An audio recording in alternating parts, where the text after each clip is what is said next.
Keguruan Ilmu Pendidikan, Pendidikan Bahasa Indonesia Sastra Daerah, Universitas Sriwijaya. Mata kuliah telaah kurikulum dan buku teks. Di sini saya akan menjelaskan mengenai analisis buku teks Bahasa Indonesia kelas 11 SMA SMK, kurikulum 2013 dan revisi 2017 menggunakan GRANPETI. Sebelum kita menganalisis suatu buku teks, marilah kita mengidentitaskan buku tersebut. Di sebelah kiri saya sudah terlihat cover buku yang akan kita analisis. Yang pertama adalah judul buku Bahasa Indonesia. Yang kedua adalah nama penulis. Nama penulis yang pertama adalah Profesor Dr. Surheli MPD. Kedua, Dr. Maman Suryaman MPD. Ketiga, Ibu Istiqomah MPD.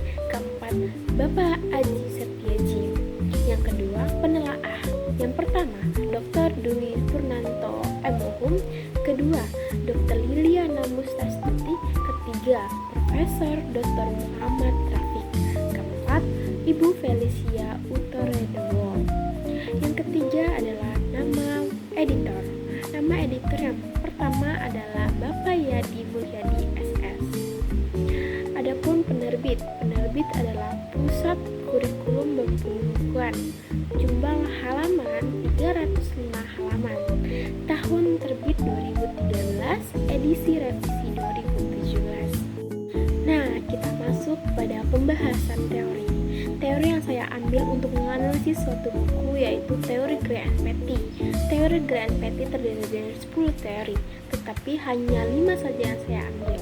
Yang pertama adalah buku teks harus menarik minat pada anak-anak. Kedua, buku teks harus bisa memberikan motivasi kepada setiap siswa. Ketiga, buku teks harus berisi ilustrasi yang menarik pada siswa. Keempat, buku teks sebaiknya mempertimbangkan aspek linguistik sesuai dengan kemampuan siswa. Kelima, isi buku teks harus berkonteks dengan bidang pembelajaran lain. Sebelum memasuki pembahasan mengenai step by step teori GRANPETI, di sini saya akan menjelaskan mengenai metode analisis yang saya pakai. Metode analisis yang saya pakai adalah metode angket, yaitu menggunakan media Google Form yang berisi pertanyaan seputar buku teks Bahasa Indonesia kelas 11 kurikulum 2013 revisi 2017 pada siswa SMA kelas 11. Ada 10 siswa yang mengisi angket tersebut. Nah, kita masuk kepada teori yang pertama, yaitu teori buku teks harus menarik minat siswa dalam menggunakannya. Yang sudah saya menganalisis dan sudah saya menyebarkan angket tersebut, bisa kita lihat dari angket yang ada di sebelah kiri kita, yaitu berdasarkan hasil mempresentasikan 10 siswa pada angket tersebut, dapat kita lihat bahwa terdapat 70% menganggap buku teks ini menarik minat tersebut, dan ada 30% menganggap buku teks cukup menarik pada siswa kelas 11. Nah, kita masuk ke poin kedua, yaitu buku teks harus memberikan motivasi kepada siswa.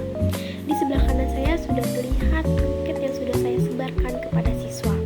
Nah, pada 50% siswa itu menganggap cukup termotivasi dari buku teks tersebut. Ada juga yang memberikan motivasi berupa 40% siswa menganggap termotivasi dari buku teks tersebut. Ada juga 10% siswa yang tidak menganggap buku teks ini termotivasi. Nah, selanjutnya kita masuk ke poin ketiga, yaitu buku teks harus membuat ilustrasi yang menarik para siswa.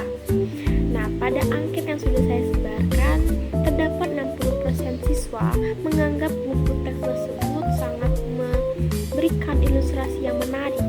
Ada juga yang menganggap cukup menarik minat mereka dalam ilustrasi pada buku teks tersebut. Ada juga 10% siswa yang menganggap tidak tertarik atau tidak terilustrasikan dalam buku tersebut. Nah, kita masuk ke poin keempat, yaitu buku teks harus mempertimbangkan aspek linguistik. Aspek linguistik seperti tutur kata, tutur bahasa yang digunakan pada buku teks tersebut. Di angket yang sudah saya sebarkan kepada siswa kelas 11, bisa kita lihat ada 60% siswa menganggap buku tersebut tutur kata dan bahasanya sangat mudah juga 30% siswa yang menganggap cukup mudah memahami bahasa yang ada pada buku teks, dan ada juga 10% siswa menganggap sangat sulit dalam memahami buku teks tersebut. Bisa kita simpulkan bahwa penggunaan dan mempertimbangkan aspek linguistik pada buku bahasa ini sangat mudah dipahami pada siswa kelas 11. Poin kelima, yaitu poin terakhir, yang buku teks harusnya berhubungan erat dengan pelajaran-pelajaran lain. Bisa kita lihat dari angket yang sudah saya sebarkan kepada siswa kelas 11, ada 70% siswa menganggap buku teks bahasa Indonesia kelas 11 ini berhubungan dengan pelajaran-pelajaran lain.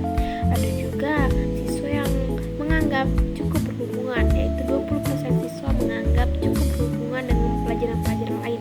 Ada juga 10% siswa menganggap tidak berhubungan dengan pelajaran-pelajaran lain. Bisa kita simpulkan bahwa buku teks bahasa Indonesia kelas 11 kurikulum 2013 revisi 2017 ini sangat berhubungan dengan pelajaran-pelajaran lain seperti pelajaran sejarah yang ada di Indonesia maupun yang ada di luar Indonesia.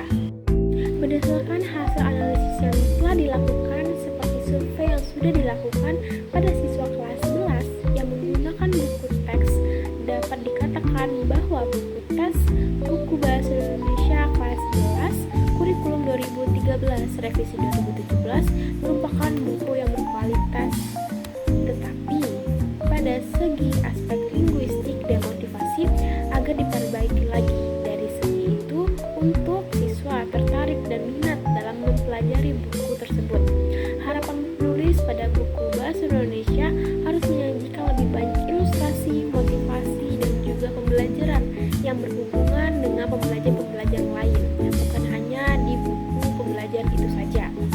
Penulis dapat menyimpulkan pada buku ini dengan menggunakan metode kuantitatif dengan angket yang sudah disebarkan kepada siswa kelas 11 pada siswa-siswi kelas 11 dan juga menggunakan teori Gray and Petty pada poin ke-1 dan poin ke-1 sampai poin ke-5 untuk pemerintah dan tenaga pelajar agar melihat lebih detail pelajaran yang ada pada buku teks dan juga melihat kurikulum yang berlaku sampai sekarang. Nah, itulah tadi analisis buku teks bahasa Indonesia kelas 11 kurikulum 2013 revisi 2017.